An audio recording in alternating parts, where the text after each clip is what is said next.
तो सबसे पहले मैं ऑमलेट के लिए वेजिटेबल्स की कटिंग कर लूँगी और इसके बाद फिर नाश्ते के बाद मैं कपड़े निकालूँगी।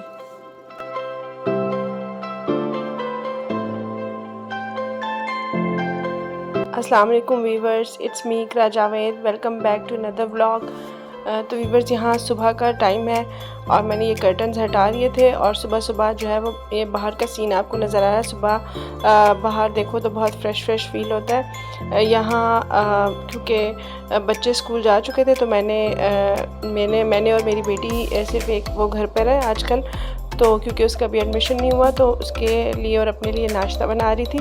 तो नाश्ते में आज उसने मुझसे कहा था कि मैंने ऑमलेट खाना है, तो मैं ऑमलेट के लिए कुछ वेजिटेबल्स की कटिंग कर रही हूँ। तो वो वेजिटेबल्स में मैंने कैबेज लिया है, इसको बारीक बारीक काट लिया है। एक छोटे साइज़ का अनियन लिया था, उसे भी बारीक चॉप कर लिया।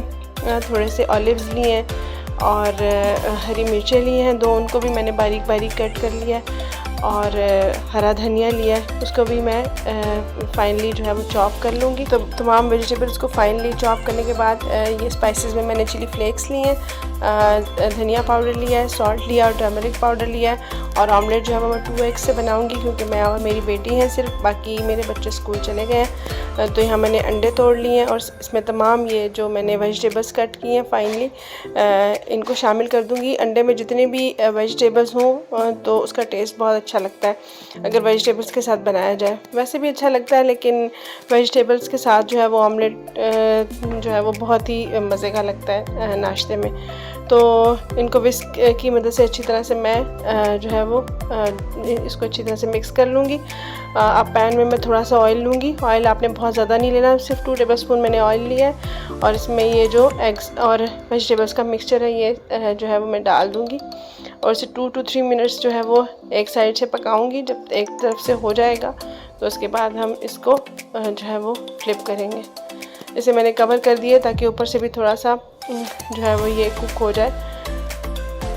ऑमलेट के साथ ही मैंने जो है वो चाय भी रख ली थी क्योंकि चाय के बगैर तो नाश्ता इनकम्प्लीट होता है। तो अब यहाँ सर एक तरफ से जो है हमारा ऑमलेट कुक हो चुका था तो मैंने इसे टर्न कर लिया था। तो एक आध मिनट में ये जो है वो कम्प्लीटली कुक हो जाएगा। यहाँ मेरी बेटी ने 2 ट्रायंगल वाले पराठे बना लिए थे, चाय भी रेडी थी, ऑमलेट भी।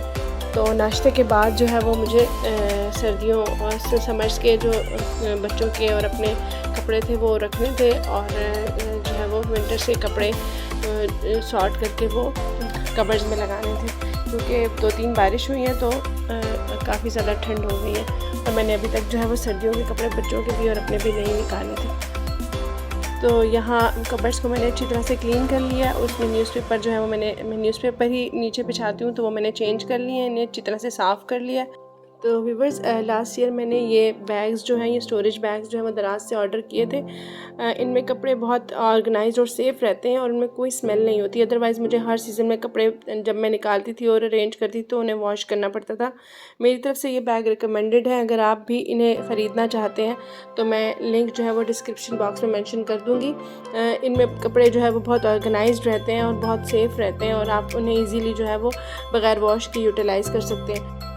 तो यहाँ मैं इन बैग्स में से तमाम विंटर्स के कपड़े जो है वो मैंने निकाल लिए और मैंने इनको कबर्ड्स में अरेंज कर दिया और जो समर्स के कपड़े मैंने सॉर्ट किए थे वो मैं दोबारा इन बैग्स में डालकर और जो है वो इन्हें दोबारा रख दूँगी वापस, जो कि नेक्स्ट समर्स में फिर मैं तो मतलब इन बैग्स को आप जो है वो बार बार यूज़ कर सकते हैं और ये आपके लिए बहुत हेल्पफुल रहते हैं चीज़ों को ऑर्गेनाइज्ड वे में सेव करने के लिए। कपड़े अरेंज करने के बाद मैं दोबारा किचन में आ गई थी क्योंकि मुझे जो है वो खाने की तैयारी करनी थी। तो यहाँ मेरे पास बैंगन रखे हुए थे तो बैंगन का मैं भुर्ता बना लूँगी पहले और ये मैं बहुत डिफरेंट वे में बनाती हूँ और बहुत मज़ेदार बनता है। तो जो है वो सबसे पहले इसके लिए मैं बैंगन को जो है वो अच्छी तरह से भुर्ता बनाने के लिए बैंगन को जला लूँगी। यहाँ बैंगन जो है वो हमारे तैयार हो चुके हैं और उनके तैयार होने की निशानी ये होती है कि आपका स्टोव टॉप जो होता है वो कम्प्लीटली बर्बाद हो चुका होता है, क्योंकि जब ये जल रहे होते हैं तो इनसे पानी रिसता है और उससे आपका जो है वो स्टोव टॉप जो है वो कम्प्लीटली बर्बाद हो जाता है और आप उसको पहले क्लीन किए बगैर जो है वो और कोई काम नहीं कर सकते। तो इसके बाहर की जो स्किन जो हमने जो जल गई है उसे हम रिमूव कर देंगे और अंदर जो इसका गूदा है उसे हम जो है वो साइड पे कर लेंगे और उसका ऊपर जो डंडी है उसे भी हटा देंगे। तो इसे अच्छी तरह से ग्लव पहन के मैंने जो है वो क्लीन कर लिया था। तो ये तमाम बैंगनों की स्किन को मैंने अच्छी तरह से रिमूव कर दिया है। साथ ही मैंने ये अपना काउंटर टॉप भी साफ़ कर दिया है और जो है वो स्टोव टॉप जो है वो भी साफ़ कर लिया। यहाँ पर लाइट गई हुई थी तो इसलिए आपको लाइट का थोड़ा इशू लग रहा है। लाइट नहीं थी तो यहाँ पे लाइट थोड़ी कम थी, तो आप इसे इग्नोर कीजिएगा। तो यहाँ मैंने स्टोव टॉप भी अच्छी तरह से साफ़ कर लिया और काउंटर टॉप भी, और साथ ही मैंने बैंगन जितने भी थे उनकी स्किन अच्छी तरह से, जो इसका ब्लैक पार्ट था जो ऊपर से जल गई थी स्किन, वो सारी रिमूव कर ली। तो बैंगन को अच्छी तरह से उसकी स्किन क्लीन करने के बाद हम इसे कुकिंग स्टार्ट करते हैं। तो मैं इसे कुकर में बना रही हूँ क्योंकि मैंने इसमें आलू ऐड करने हैं, तो कुकर में आलू ज़रा जल्दी गल जाएंगे। और मैं वैसे भी बहुत देर हो चुकी थी क्योंकि मुझे कपड़े सॉर्ट करने में काफ़ी टाइम लग गया था। सबसे पहले हम कुकर में जो है वो हाफ़ प्याली के करीब जो है वो ऑयल ऐड करेंगे। ऑयल हल्का सा गर्म होगा तो इसमें तकरीबन 2 टेबलस्पून लहसुन अदरक का पेस्ट ऐड कर देंगे और इसको हम 2 to 3 मिनट्स कुक करेंगे जब तक इसकी रॉ स्मेल नहीं चली जाती। लहसुन अदरक ऐड करने के बाद इसमें मैंने तकरीबन 4 to 5 ग्रीन चिलीज़ क्रश करके वो ऐड किए हैं और साथ ही मैंने 3 टोमेटोज़ थे उनको भी ग्राइंड करके ऐड किया है। अब जो है वो आपको इसको 2 to 3 मिनट्स कुक करना है ताकि टोमेटोज़ की जो है वो रॉ स्मेल भी ख़त्म हो जाए। इसके बाद आपने इसमें कुछ स्पाइसेस ऐड करने हैं। स्पाइसेस में मैंने सॉल्ट, चिली फ्लेक्स और ज़ीरा पाउडर, धनिया पाउडर और टर्मरिक पाउडर लिया है। मसालों की क्वांटिटी मैंने इसलिए ऐड नहीं की क्योंकि वो आप अपनी सब्ज़ी की क्वांटिटी के अकॉर्डिंग और अपने टेस्ट के अकॉर्डिंग ऐड कर सकते हैं। तो इसके बाद आपने इस मसाले को अच्छी तरह से 2 to 3 मिनट्स कुक करना है। साथ ही जो हमने बैंगन जो है वो उसका गूदा था जो हमारे पास, उसको फोक की मदद से अच्छी तरह से मैश कर लेना है। स्पाइसेस ऐड करने के बाद आपने जो बैंगन का गूंदा था उसको मैश कर लेना है और स्पाइसेस को 2 to 3 मिनट्स अच्छी तरह से उसको भूनना है। और भुनाई करने के बाद उसमें ये आलू जो थे, मैंने 5 मीडियम साइज़ के आलू ले लिए थे और उन्हें जो है वो बहुत मोटे ना बहुत ही बारीक, बस दरमियाने से स्लाइसेस में कट कर लिया था। उनको अच्छी तरह से वॉश कर लिया था। ये इसमें ऐड करना है। आलू ऐड करने के बाद इसकी 2 से 3 मिनट तक भुनाई करनी है। उसके बाद इसमें 1 प्याली दही ऐड करना है। ये मैं इसमें दही ऐड कर रही हूँ। दही बहुत ज़्यादा खट्टा नहीं होना चाहिए और गाढ़ा दही आपने लेना है क्योंकि आलू को हमें पहले कम्प्लीटली कुक करना है, क्योंकि जो हमारे पास ये जो बैंगन का मैश्ड वाला पार्ट है, बैंगन का जो गूदा है वो हमारे पास कम्प्लीटली कुक्ड है। तो सबसे पहले हमें, क्योंकि आलू जो है वो कुक होने में टाइम लगाएंगे, तो ये मैंने इसे लिड लगाकर कवर कर दिया था और 2 से 3 मिनट तक इसका वेट भी लगा दिया था। क्योंकि आलू मैंने बहुत ज़्यादा मोटे नहीं काटे, वो नॉर्मल साइज़ था उनका, तो वो अब कम्प्लीटली कुक हो चुके थे।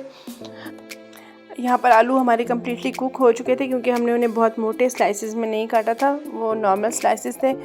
लेकिन दही ऐड करने की वजह से इसमें अभी भी थोड़ा सा पानी था, तो वो हम बग़ैर लिड लगाए इसे जो है वो चम्मच चला कर इसे जो है वो हम ड्राई होने देंगे।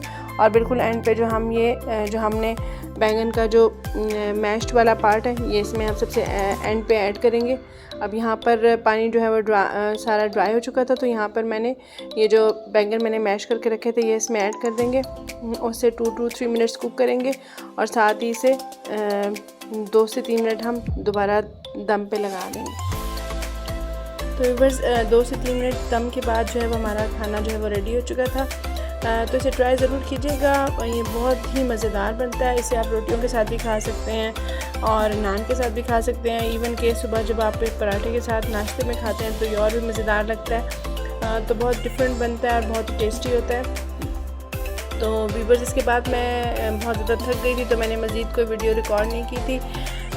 तो अगर आपको ये व्लॉग पसंद आए तो प्लीज़ सब्सक्राइब कर दीजिएगा और व्लॉग को शेयर कर दीजिएगा और बेल आइकन को प्रेस कर दीजिएगा ताकि मेरे लेटेस्ट व्लॉग्स जो भी मैं आपसे शेयर करूँ उसकी नोटिफिकेशन आप तक पहुँच सके।